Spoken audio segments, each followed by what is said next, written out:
Hey, Teacher Thoughts here, coming at you with another video. So, a part of the care that we're going to have to do as far as with our plugs that have some damaged tissue on them is we need to get them separated out from one another so we can get airflow around them and make sure we're not having botrytis build up. So what I'm going to do is I'm going to go ahead and plant a bunch of these plugs, and I've got my most popular video out there, which is how to plant plugs like a professional. So if you want to see how this process goes and see the real fine details of it, go ahead and watch that video. It should be on my landing page on my YouTube, one of the first that'll pop up for you.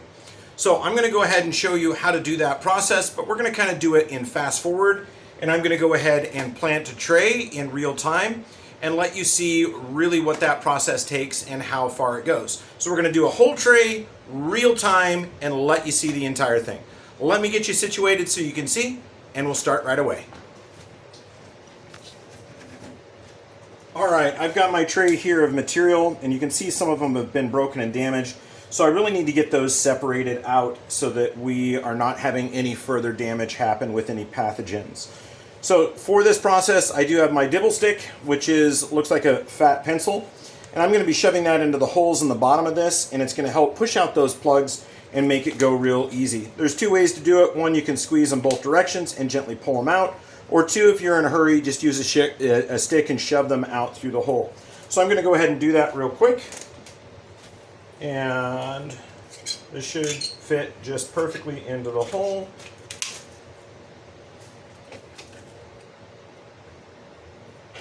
So usually I just go through and I do a whole bunch of these all at once.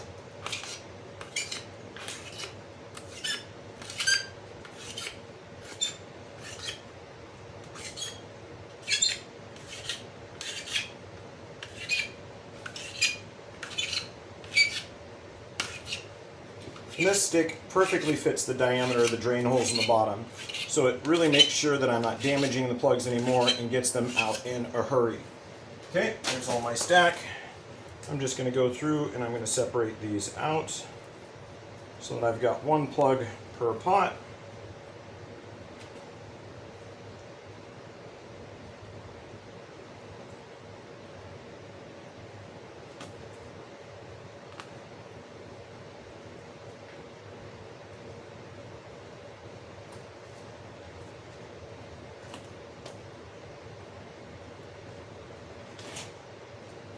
Okay, and then two fingers in the hole, shove the plug in, tamp around the top, and like so.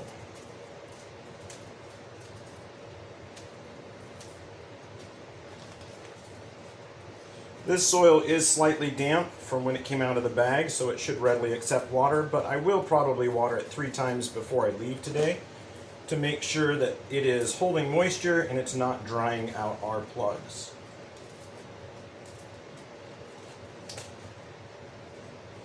So when you have plant material that's young and if there's any damaged material on it, the best thing you can do is give it airflow around the plant. So you may be able to hear in the background I do have some fans running, and their sole job is to circulate the air in the greenhouse to make sure that we don't have any dead air spaces where the air is just sitting, but that the air is constantly moving and it's equalizing all of the humidity in the greenhouse. The other thing is we want to make sure that we don't have water droplets sitting on the leaves, especially any of the leaves that have been previously damaged. And those fans will help make sure that that water evaporates and we don't have water just flat sitting around. Let's do a few more here.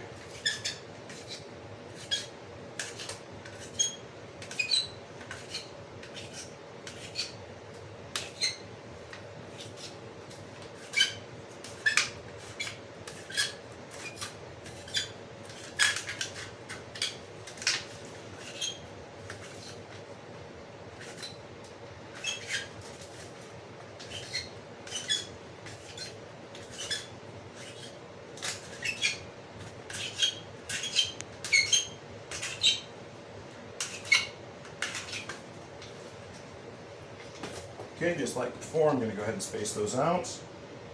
And this is our Petunia Double Vogue Pink, which is a really pretty one. but, well, there's a dead one. We do have some dead loss in it, which is the condition they came in. It's kind of expected, unfortunately.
There's our 102 cell tray empty.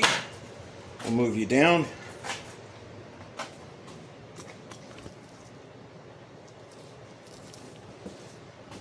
We'll go through and plant these plugs.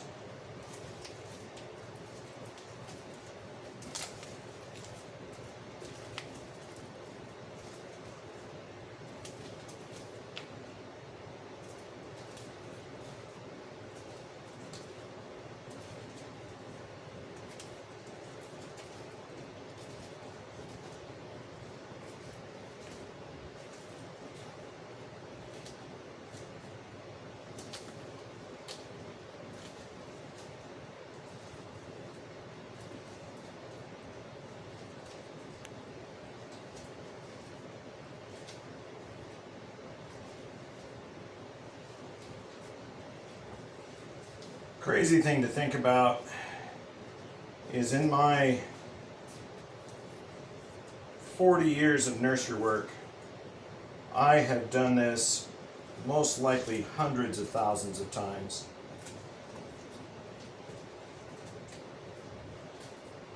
I don't know that I could go back and count how many.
Some of these plugs require a little cleanup before I put them in.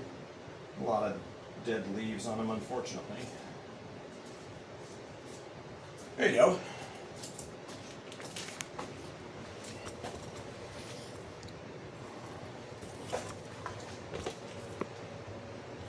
Okay. There's our 102 minus 1 dead loss.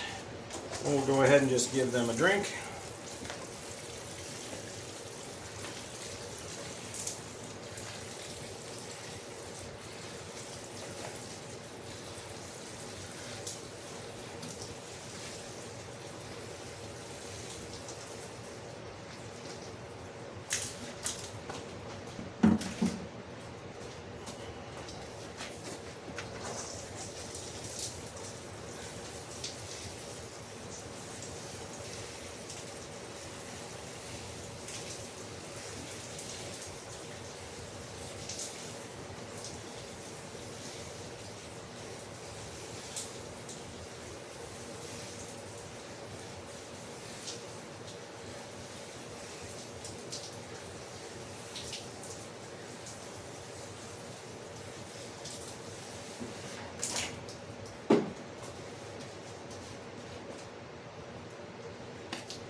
Alright, so we've got that part done as far as watered.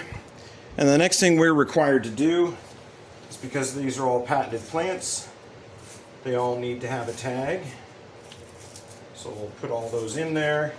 The other benefit for this is it allows us to identify what variety the plant is when we're putting together our hanging baskets later in the season.